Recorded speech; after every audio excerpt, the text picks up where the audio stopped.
மதுரை வண்டியூரில் இந்து முன்னணி அமைப்பு சார்பாக முருக பக்தர்கள் மாநாடு நிறைவு விழா இன்று மாலை நடைபெற இருக்கக்கூடிய நிலையில் இதற்காக செய்யப்பட்டுள்ள இறுதிக்கட்ட ஏற்பாடுகள் குறித்து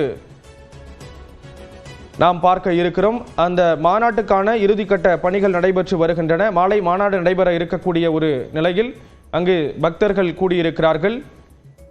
கிட்டத்தட்ட 5 லட்சம் பேர் வருவார்கள் என்று எதிர்பார்ப்பு நிலவுகிறது. இந்து முன்னணி சார்பாக இந்த மாநாடு ஏற்பாடு செய்யப்பட்டிருக்கக்கூடிய நிலையில் பாஜக மற்றும் இந்து அமைப்புகள் ஆதரவு அளித்திருக்கின்றன.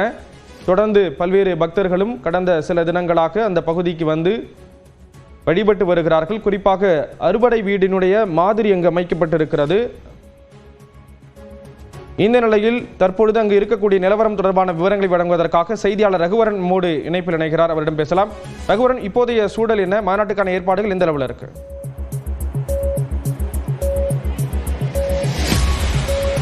தற்போது இந்த முருகன் மாநாட்டிற்கான பக்தர்கள் மாநாட்டிற்கான அந்த பந்தல் இருக்கக்கூடிய பகுதியில் தான் நம்ம தற்போது இருக்கிறோம். அந்த இடங்களில் நீங்கள் பார்க்கலாம். திருப்பரங்குன்றம் முருகன் கோயில், முருகன் மலை அமைந்திருக்கும் இடம் போல இந்த மாநாடு முகப்பானது அமைக்கப்பட்டிருக்கிறது. அந்த காட்சிகளை தான் நம்ம தற்போது பார்த்து கொண்டு இருக்கிறோம்.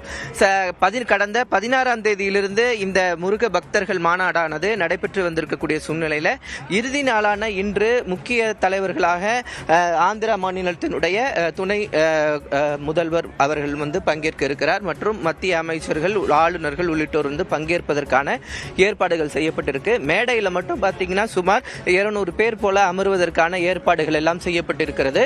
மேடைகள் முழுவதுமாக பெற 6 முருகன் கோயில் அமைப்புகள் போல அமைக்கப்பட்டிருக்கிறது. கண்காட்சிகள் அமைக்கப்பட்டிருக்கு.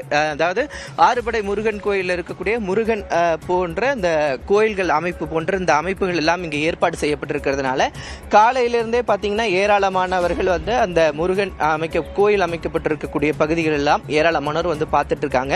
குறிப்பாக சுமார் இந்த பகுதியில் மட்டும் பார்த்தீங்கன்னா மதுரையில் இந்த பகுதியில் மட்டும் போக்குவரத்து மாற்றம் செய்யப்பட்டு சுமார் 1500 போலீசார் வந்து இதை வந்து பாதுகாப்பு பணியில் வந்து ஈடுபட்டு இருக்காங்க.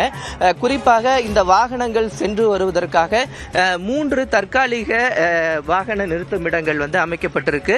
மாலை 3 மணியிலிருந்து இந்த முருக பக்தர்கள் மாநாடானது தொடங்க இருக்கிறது. குறிப்பாக 3 மணிக்கு தொடங்கக்கூடிய மாநாட்டில் கந்த சஷ்டி கவசம் முதலாவதாக பாடுவதற்கான ஏற்பாடு செய்யப்பட்டிருக்கு. அது வந்து அனைவரும் சேர்ந்து பாடுவதற்கான ஏற்பாடு போன்றவை எல்லாம் செய்யப்பட்டிருக்கக்கூடிய சூழ்நிலையில தற்போதிலிருந்தே ஏராளமான மக்கள் கூட்டம் வர தொடங்கி இருக்குது. அதனால இந்த பகுதியில் போக்குவரத்து நிறுத்தப்பட்டு போக்குவரத்து மாற்றமும் செய்யப்பட்டிருக்கிறது. விவரங்களை வழங்கியதற்கு நன்றி ரகுவரன்.